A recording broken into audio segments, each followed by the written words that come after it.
બગદાણા વિવાદમાં નવનીત બાલધિયા પર હુમલા વિશે હવે કોળી સમાજ મેદાને આવ્યો છે।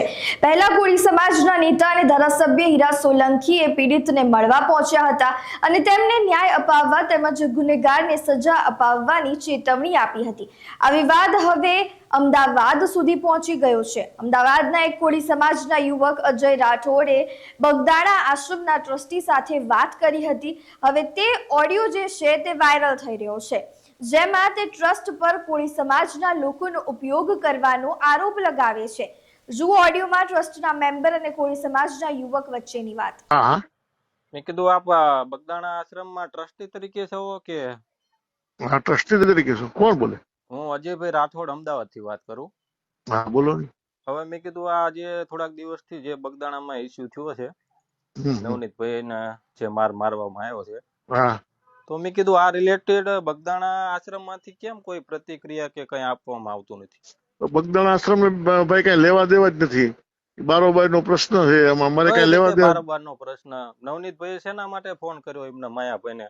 એમના પર્સનલ ટ્રસ્ટ હતું એ નવનીતભાઈનું ઈ તો પોતાનું હતું કે નવનીતભાઈ એમના? ફોન કર્યો હોય એને ઈ જ એને નવનીતભાઈ જોવાનું છે। અરે આશ્રમ ને નવનીતભાઈને કઈ લેવા દેવા નથી એમાં ભાઈ। ધીરુભાઈ કેમ લેવા દેવા નથી? એમને કોના ટ્રસ્ટ માટે ફોન કર્યો એમને માયાભાઈને? એમના પોતાનું હતું, એમના સમાજનું હતું? એમના સમાજ નું હોય કે ન હોય અમને કઈ ખબર નથી। મારી એમના સમાજના ટ્રસ્ટ માટે માયાભાઈને ફોન કર્યો હતો કે ભાઈ આ એમડી નથી? કયા આશ્રમ માટે એમને ફોન કર્યો માયાભાઈને? માયાભાઈ આ વિવાદ શેના માટે થયો? એમના પોતાના સમાજનું હતું? સેવક છે અને એને જે સાચું લાગ્યું એવું એને ફોન કર્યો। નવનીતભાઈ અમારા આશ્રમના સેવક છે। હા, આશ્રમના સેવક છે બરોબર। અને એને એવું લાગ્યું હોય એટલે એને માયાભાઈને ફોન કર્યો। માયાભાઈ એને જે વસ્તુ થઈ હોય આપણે આશ્રમને કઈ લેવા દેવા અમારા ભાઈ નથી। આશ્રમને કઈ લેવા દેવા નથી એટલે આશ્રમમાં ખાલી આ કોળી સમાજને સેવા જ કરવાની, માર ખાય ત્યારે કોળી સમાજ કોળી સમાજ અહીંયા અમારું કામ કરે છે। અહીંયા દર વખતે આવે છે।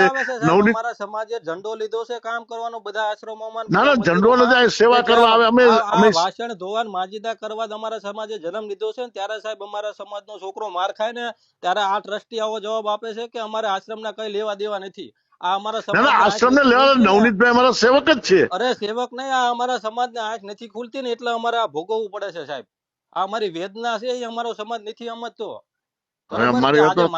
અમે મીટિંગમાં બોલાવશું ને વાત કરશું। આશ્રમ ને અમારે કઈ લેવા દેવા નથી તો આ પ્રશ્ન લેવા દેવા નથી એમ અમારા પ્રશ્ન ને લેવા દેવા નથી।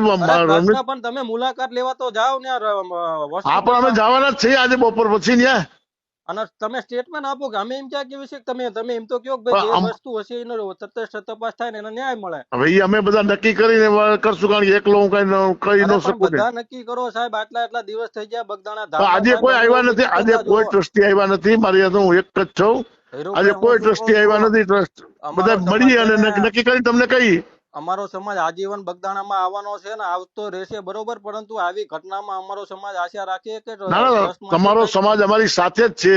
અરે અમે સાથે જ છીએ ને સાથે રહેવાના છીએ, પરંતુ અમારે તમારી પાસે આશા હોય ને અમારો સમાજ આજે રાત દિવસ ના, અમે બપોર પછી 5 વાગે અમે જવાના છીએ હોસ્પિટલે, નવનીતભાઈ ને મળવાના છીએ। હા, નવનીતભાઈ ને તમે મળો અને તમારા તરફથી બગદાણા ધામ ટ્રસ્ટ તરફથી પણ સાહેબ સહકારની અમારે આશા હોય। ના, પાકું બરોબર। હાજી સીતારામ। એક ડાયરાથી શરૂ થયેલો આ વિવાદ હવે સમાજ અને રાજકારણ સુધી પહોંચ્યો છે। એવામાં હવે આ મામલે નવો શું વળાંક આવે છે તે જોવાનું રહ્યું।